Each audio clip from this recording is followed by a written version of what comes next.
4 years ago, I made the life-changing decision to drop everything I knew in the United States and to pack up my life into 4 suitcases and move halfway across the world to reset my life and to have a fresh start. It's been an incredible experience to be able to move to another country that I've always wanted to experience because it was a country my mom was from. I didn't know what I would ultimately end up doing, but I knew that I wanted to live life on my own terms, pursue my passions, and ultimately make money doing the things that gave me purpose. During my time in South Korea, I worked for Korean companies, freelance to make extra money, met the love of my life who shares a similar passion, and started a creative business with her. Fast forward to today, I've been able to get a taste of what it's like to work on your own, to make money doing the things that you love, and to have control of your time. Now, I still have far to go on this journey to financial independence, but I feel like the past few years have allowed me to really focus on this journey, set ambitious savings goals, and to take massive action.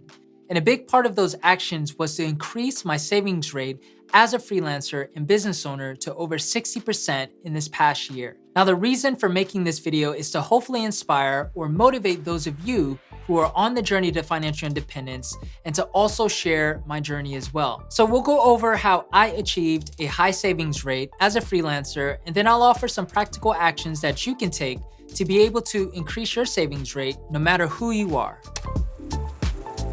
I recently reviewed my income for 2021 and calculated how much I was able to save from my total income last year, and it turned out to be 62.5%. I keep very good track of my expenses through my budget spreadsheet, so I was able to calculate all my expenses for every month last year. Since my income fluctuates every month because I have several different income streams that I earn as a freelancer, I just calculated the total amount that I made for the year. Now, my savings rate could have been closer to 70% last year, but I actually made some big purchases and upgrades, mainly upgrading to a cinema camera for my production business and replacing my older MacBook Pro to the latest version. So I'm not counting those in my savings rate. I made the decision in 2021 to be very aggressive with my savings as I really wanted to put my money to work through my different investments. I'll talk a little bit about my actual saving strategy in a minute, but first, let's briefly talk about my income sources that helped me to achieve my high savings rate in 2021. As you can see, I have multiple different streams of income that came into play last year, starting with my creative media production business me and my fiance do together. We work with different clients to create videos and voiceover work for their respective companies. Last year has been quite busy and we've been able to work on some fun projects with some big brands. I also did some freelance modeling work for some awesome Korean brands throughout the year as well. I also brought in income through my other YouTube channel through ad revenue, sponsorships, and some affiliate sales. And there were a few one-off miscellaneous things that I've done last year as well, but these were not my main sources. Out of the income that is dedicated for the current month, I will set aside all the money that I need for the month to pay my expenses, like my rent, food, etc. Leave that in my checking account. And then I literally save the rest. That's it. There's no rocket science there. I just rinse and repeat every month. Now, as a freelancer, since my income fluctuates some months, my savings rate could be as high as 80% and others maybe closer to 20%. But throughout the year, it averaged out to 62.5%. The magic happens at the very beginning of the month after I create my budget and I make sure that I send the money for my savings into one of my savings accounts. And yes, I have many different savings accounts for different purposes. I talk about my savings account strategy in detail in this video right here in the cards, so make sure you watch that one after this video.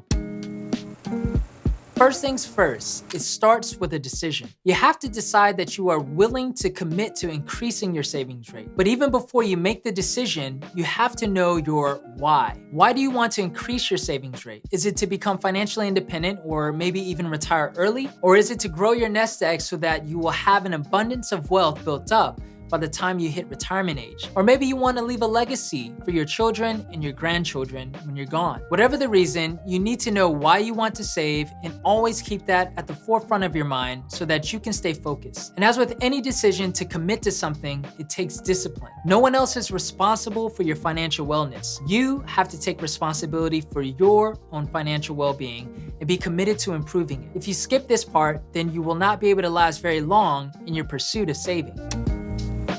This is the easiest way to give yourself a pay raise. The first thing I do is take inventory of what your monthly expenses are and where your money is going and to see which areas you can cut back on. Now, I find that most people, even those who may not be considered high income earners or those who live paycheck to paycheck, which is actually most Americans, can find areas that they can cut out, whether it's eating out less or cutting the satellite TV service. Take an honest look at where your money is going every month. More often than not, you'll find things that you're paying for that you don't even remember paying. Subscription apps are perfect examples. I have been guilty of paying for subscription apps on my phone for things I don't use anymore. Forget that I'm paying them, and then months down the road, I wasted $50 or $100 because I wasn't keeping track. Some of you might find that cutting back on expenses suddenly gives you an extra $300 a month that you didn't realize you could have saved. Multiply that by 12, and that's $3,600 a year. Now, you can be as moderate or as extreme with this as you'd like. It's really up to you. In an effort to increase savings and to cut back on expenses,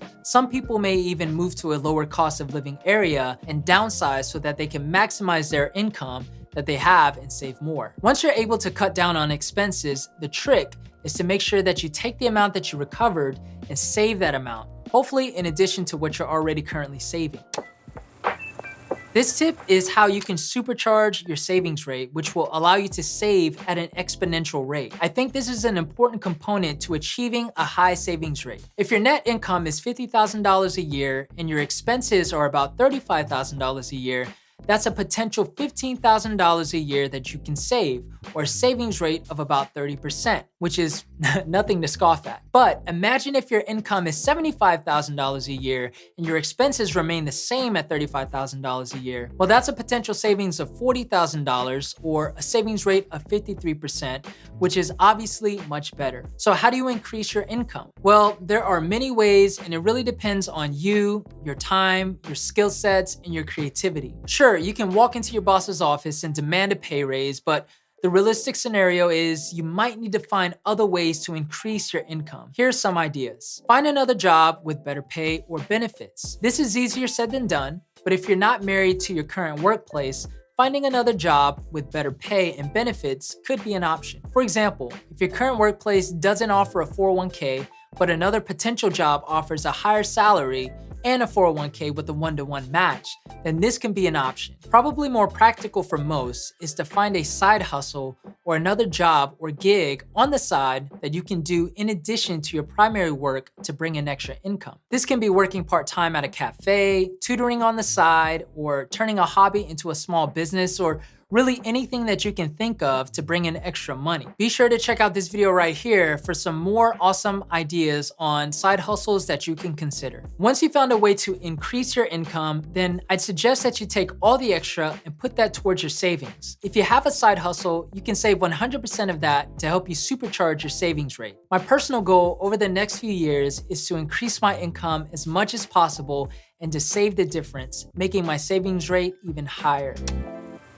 Now, this part is very closely related to the previous point, but I wanted to stress this point on its own. If you look at those who amassed a great deal of wealth, you'll notice that just about all of them did so through multiple streams of income. They may have started with one stream, like a business, but as the business grew and became successful, they may have invested some of their money into cash flowing real estate that pays them rental income. Strive to have multiple ways of generating income, not only for the sake of having a higher savings rate, but to also protect yourself just in case something happens to your primary source of income. You always want to protect yourself against the chance that you might get laid off, or you go through a dry period where you're not making many sales. This has helped me tremendously last year, as there were some months where I didn't have as many production gigs, but I was very active with commercial modeling. Not only was I able to ensure that my expenses were always paid, but I had enough money left over to save.